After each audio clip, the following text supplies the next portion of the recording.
Welcome back, listeners and viewers. It's to the point. Let me say good morning to my listeners and viewers via, of course, our Facebook page. I know I probably didn't pay much attention. I didn't mention our viewers via our Facebook page this morning. Good morning. Those of you via YouTube channel, also good morning. As our social media platforms, good morning and welcome also. So, Bhola, welcome back. As I mentioned before the break, or when I was about to take the break, and there might be concerns. We heard that, we saw a bit of a scale down in the operations of MNIB. Still operating to an extent, but not in the full operation that it used to. We did also hear by, of course, was it from February, but to February, September, we were going to hear, the final decision that we made in terms of the process of how MNIB will be moving forward by the Honorable Prime Minister. What have you been hearing, as being the General Secretary? I know it's when you move around and you talk to people, if you raise the concern, a couple of farmers will say, well, we don't know what's happening. We're waiting to see. We hope we'll have that outlet back again for our produce and so. And while the MNIB really needed some sort of transformation, some kind of facelift, whatever you want to call it, turnaround, it was providing a service that was necessary, yes? And if it doesn't get something to replace it, more effective, or to renew its mandate and make it become more effective and beneficial and economical to operate, then it would have been a great travesty for Grenada as a whole and the farming community in particular, that we would have lost one of those institutions that at least provided a means of letting farmers be able to ply their trade. That being said, I still await. I would not rush the Prime Minister, because you can make promises, but planning takes time. Eh? Yes. Planning takes time, and especially if you want to do things right, you need to make sure that even some of the plans that you have in your head, you work out what the outcomes may be, because I don't know of anyone who wants to get into anything to fail. Most people, when they get into something, they want to be successful and make sure that it's beneficial. So maybe by the end of the month, we might be able to say something more about it. All right. That's where we get to our final 15 minutes left on the program this morning. I'm going to open the lines to our viewers and listeners this morning, 435-2041. If you do have a question or two, feel free to do so. As we go to the phone line, take our first caller. Caller, good morning and welcome. Oh, yes. Good morning to you, DT, and how you do today? Have a great day. Good morning to Mr. Bhola. Morning to you, sir. It's always nice hearing you, sir. But let me put that to you. Now, we know that the social safety net is of vital importance to governments, not only this government but other governments, where a lot of money is being placed into that system to help people who is unemployed and who is in difficulties. Yeah? Don't you think if some of these monies could be placed into infrastructure where added commerce can take place, where people could be employed gainfully, will go a long way, or even better, than putting this volume of monies from the consolidated fund into that safety net, which is growing and growing fast? Thank you, sir. Thank you, caller. Thank you for your contribution. You would like to answer the caller? Well, no, I think the caller has a point. I mean, while I did not ascribe to increasing the social safety net, every country throughout the world, anywhere you go, there'd always be that percentage of your citizens that the government would have to find a way to help look after them. Different countries use different methodology, but the caller is right. If you can get profitable and industries or factories or whatever it may be that can provide employment for some people, it's always better, as they say from the very old adage, it is better to teach a man to fish than to give a man a fish. So I do agree with him. All right. 435-2041, 435-2041. Feel free to give us a call if you do have a question or two. You could also, if you have a question you can send it via the WhatsApp or via the, of course, Facebook Facebook page, the comment section, feel free to do so. 435-2041. It's to the point here on GBN Classic Radio and GBN TV for today, Tuesday, the 12th of September.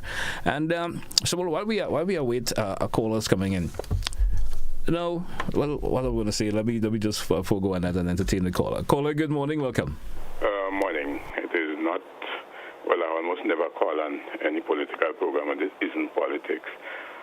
One murder per year is one too many. We overall average something like 4 or 5. We now reach 18. We haven't reached the record yet, I think it was 19. On the same token, the idea of doom and gloom and prediction is a bit overdone. Should I say overdone for murder? Almost never. Everyone you lose someone is a big time loss. To put things into perspective though, we are still, Grenada, as it stands to this date, highly possible, the least murders in the Caribbean. St. Kitts have 30,000 people. They have 20-something murders for the year. I think the last time I checked, there were 21. We have 110,000 people. St. Vincent have a similar population to us. They have, 47, 48 murders already. St. Lucia, a little more people than us. They have 160,000. They are what people. They have close to 70 murders. Antigua have close to 30. I could go on and tell you all these things. They haven't affected the tourism thing. So they say that someone will put some moratorium on us and come into Grenada because I take, for example, Jamaica, which is 1,700 murders a year. They had something close to 5 million visitors, tourists, last year. Trinidad, one of the most murderous countries in the world, Jamaica and Trinidad, mind you. Trinidad generally have 100,000 people visiting them for Carnival alone. While I am not saying you just forget it and the crime is crime. We have waves sometimes where you get a whole lot of crime in a short period of time, then a lull for a very long time. And I do not think any one of us is sitting here and saying that, okay, we're content with 18 murders, is only 18. No. The idea of the doom and gloom and making it appear that we're in a disastrous position is a bit overdone, and we must put things into perspective. And yes, we must work hard, all of us, to keep this thing well where it is. Hopefully, we can make it any less now than it is. But it is of major concern. But please don't overexcite it and make it believe that we're in dire straits. And like some of the minions of the thing are here and saying, the state, the United States, when I put a moratorium on us and that sort of thing. That is not how things work. It shows a lack of knowledge for you to say that. I could go on to give you a whole explanation of how that thing works, but it will be taking too much time. I have another thing I want to speak on, but I am aware that this is a short program, so I will leave it there for now. Thank you. Thank you, caller. Thank you for your contribution there, as always. Good morning. Well, I don't know if I'm expected to respond to that because I think the caller themselves is who was taking things out of context, because I don't remember speaking anything about the United States putting moratorium, so I don't. Maybe that part. I think he said other individuals were saying that. Yeah, that's what I'm saying. He didn't think you in particular. But the caller was very correct that any amount is too much, and we all need to be concerned. That's the point I was making. As opposition, we have a rule. As government, we have a rule, and I would just expand it a bit and saying, we would not like it to come to that stage where we depend heavily on tourism and people start feeling that Grenada is no longer safe. So I'm not in disagreement with what the caller is saying. Okay. Caller, good morning. Welcome. Good morning, bro, and good morning to Mr. Bhola, former Minister of Agriculture. But, Mr. Bhola, you said something a little while ago. On the ground, you hear much talk about marketing bold. The reason for that is that 80% of the farmers in Grenada and we are hoping that people will be better. Caller, for some reason or other, we have lost you. I'm not sure if it's your phone or something at the sub, but we lost you. You look? Yeah, you better. Go right ahead, please. All right. Mr. Bhola, the reason why you're not hearing nothing much on the ground when we come to MNIB is because 80% of the farmers in this country support the NDC. And we were hoping that things would have been better. Now, just only last month, we planted just over half an acre of cucumbers, right? Produced over 13,000 pounds of cucumbers. Yeah? We call the length and breadth of Grenada. Nobody wanted. We had to take that cucumber and feed pig. We only make about $500 in that cucumber. Let's imagine over half an acre of cucumbers. We only make $500. We can't even pay the workers that work with us. If marketing were there, at least, they mightn't pay the price that we wanted, but at least that would not go to waste. Secondly, if the previous government or this government would have gone on the road of producing storage, we asked for that since the NP government.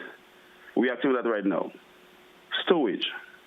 You could get us containers, solar panel powered, drop in St. David's, St. Andrews, St. Patrick's on the western side. Farmers can use that when they have produce. They can store it there. It can last a little while. You will not go to waste. So farming in this country, farmers they're balling, but it's like nobody's listening. Hear what happened again? They gave us some tillers and some this and some that. I don't know how they give it out. What method they use to give it out. They have the extension officers. Just imagine a man who planting corn and peas, and when corn season come around, he get a tiller. But we were farming consistently. We had to go and borrow one from that place in Plains. So you see, this thing is not right. So something is wrong somewhere. The dots are not being connected when it comes to farming in this country. So I don't want to blame. I don't say I'm blaming NDC alone, because NMP did the same thing too. They didn't really give farmers enough support. You talk about livestock. I made that point just last week. You wouldn't find livestock in this country because why our method of what we put in place is to kill out livestock in this country. Have a nice day, brother. Right. Thank you, caller. Right. Thank you so much. Any response to the caller? Not really, because I've said, my movements on the ground, the issue of marketing board is not very topical. And I think the farmer has said the same thing, and he gave his rationale why, probably. So I can't say I don't have the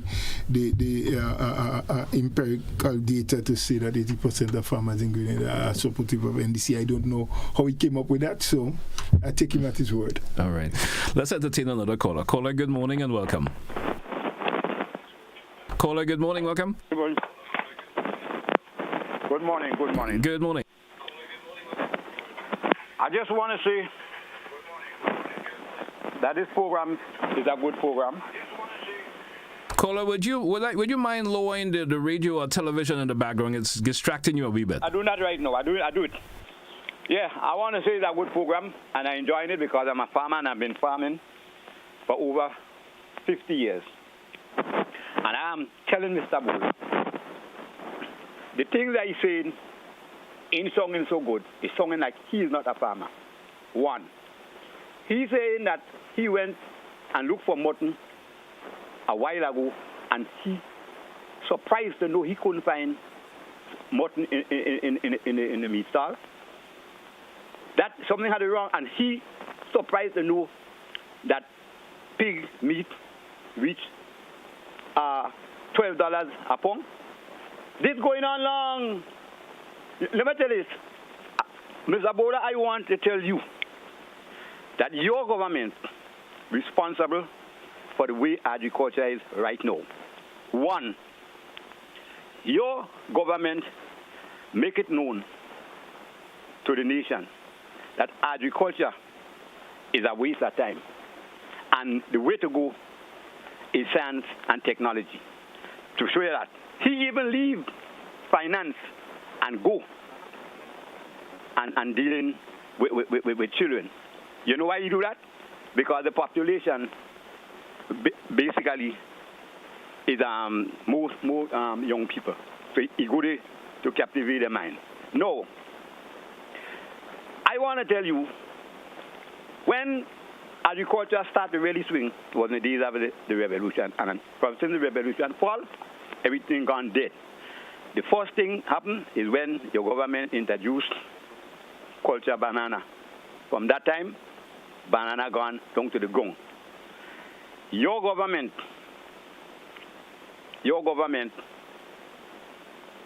meet pesticide like rat poison and things like malatine and them kind of thing for insect and plants and them kind of thing. So we used to get it free from Gary to the revolution. And what happened? We used to get it free, and your government started to charge me for it. We had to buy it. Rat poison and also malatine. And what happened? The whole place is infested with rodent, mongoose, and everybody else. The other thing is, you would realize that one of the biggest problems we have in Grenada is the food problem. And what killing them? Ants. Ants is the thing what killing them. All the black things you see on the leaf, that come from ants. And you know how I know that? You want to help me, Mr. Bhola? You will help me. The agronomist that your government get rid of when he query the soil that was coming in from the hotel only. You could tell me. And he fire the agronomist, the best agronomist that we ever had. I learned all these things from him because I started to get little work on the side when these things used to happen. And answer the problem. And that caused the problem. And we answered everything infested the place. Rat poison, dog, another thing. Dog running wild. Caller, I'm going to actually take another 10 seconds and wrap, please, because we're already strapped for time. Yeah, I want to stop right now because I won't end because I could go on and on and on. So I'll stop right here. You answer me, Mr. Bhola. Thank you, sir. Thank you so much. Mr. Bhola, we have approximately 2 minutes left before we wrap this Well, morning. I just want to thank the caller for his observation and his comment. But a lot of what he spoke about, I don't have no clue about who is the agronomist, and so he didn't call any names, and so I don't know. But I guess it's wrap up time. So Any closing comments before we wrap? Yeah, I just want to thank you and GBN and all of the listeners, the callers, for those for comments, those with questions, and so, and to let people know, hey, the NNP is in opposition, but the NNP has a role. Yes, we'll play that role. On Tuesdays, we are given an opportunity to come to express, to discuss, and that's what we're doing. We're happy for the calls because, of course, there may be things we don't know about, we've never heard about, and people will discuss it. And so I am very happy on behalf of the party for that opportunity, and wish everyone, the rest of the week to be safe, secure, and let's look out for each other. We are all still Grenadians. All right.